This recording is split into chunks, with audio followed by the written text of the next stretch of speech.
11 मार्च 2011 रोजी सकाळी 11 वाजताच्या सुमारास नागपूरच्या नंदनवन भागातील केडीके कॉलेजजवळ 2 ते 3 हल्लेखोरांनी मोनिका किरणापुरेची हत्या केली होती.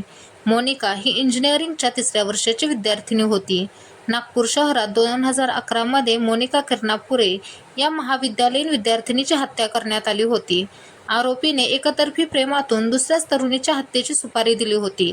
अंगकाठीतील साधर्म्यामुळे स्कार्फ घातलेली मोनिकाच ती तरुणी असल्याचा कॉन्ट्रॅक्ट किलर्सचा गैरसमज झाला आणि मोनिकाची हत्या झाली.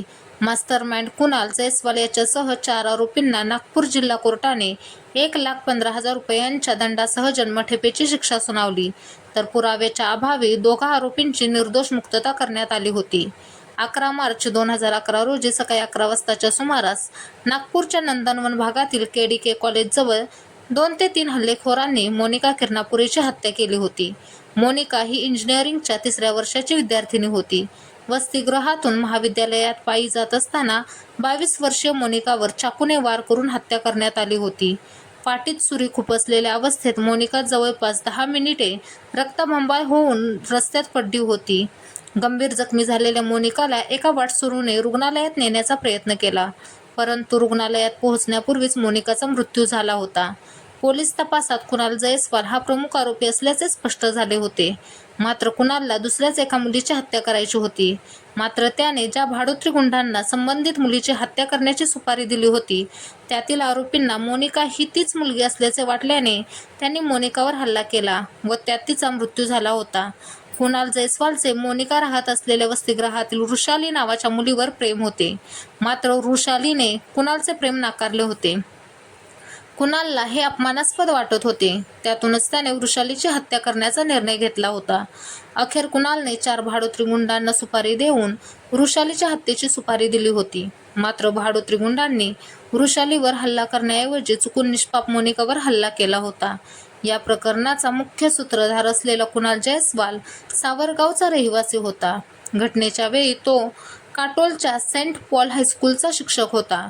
कुणालचे केडीके कॉलेजमध्ये तो 22 फेब्रुवारी 2011 रोजी प्रेयसीला समजावण्यासाठी गेला होता. दोघे समोरासमोर येऊनही ती काहीही न बोलता निघून गेली होती.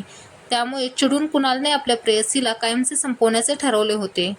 याच वसतिगृहात राहणारी अन्य एक मुलगी कुणालच्या ओळखीची होती. दोघीही एकमेकींच्या जिवलग मैत्रिणी होत्या. मात्र ती कुणालच्या प्रेयसीच्या प्रत्येक हालचालीवर लक्ष ठेवून कुणालला मोबाईलवर कळवायची. दरम्यान कुणालने आपला मित्र प्रदीप याची माहिती देणाऱ्या मैत्रिणीसोबत ओळख करून दिली होती. कुणालने प्रदीपला भाडोत्री गुंडांकडून आपल्या या प्रेयसीचा खून करण्यास सांगितले होते. मोमीनपुऱ्याच्या एका हॉटेलमध्ये खुनाचा कट रचला होता. खुनासाठी 1 लाखाची सुपारी देऊ करण्यात आली होती. प्रत्यक्ष खुनाच्या 1 दिवस अगोदर कुणाल आणि प्रदीप हे नंदनवन येथील वसतिगृहानजीकच्या एका कॅफेत थांबले होते. मारेकऱ्यांना कुणालच्या प्रेयसीला तिच्याच मैत्रिणीच्या मार्फत दाखवण्यात आले होते. घटनेच्या दिवशी कुणालची प्रेयसी वसतिगृहातून बाहेर पडल्याची माहिती तिच्या मैत्रिणीने कुणालला दिली. लागलीच मारेकऱ्यांनी मोटरसायकलीने पाठलाग सुरू केला होता. ती कुणालची प्रेयसी नव्हती, तर तिच्यासारखी दिसणारी निष्पाप मोनिका किरणापुरे होती. कॉलेजचा गणवेश घालून आणि स्कार्फने चेहरा झाकून होती. तिच्यावर तीक्ष्ण व धारदार शस्त्रांचे 10 घाव घालण्यात आले होते. त्यापैकी तीक्ष्ण व धारदार जांभिया तिच्या पाठीत भोसकण्यात आला होता. खून केल्यानंतर लागलीच सर्व आरोपी काटोल येथे पळून गेले. या हल्ल्यात गंभीर जखमी झालेल्या मोनिकाचा मृत्यू झाला.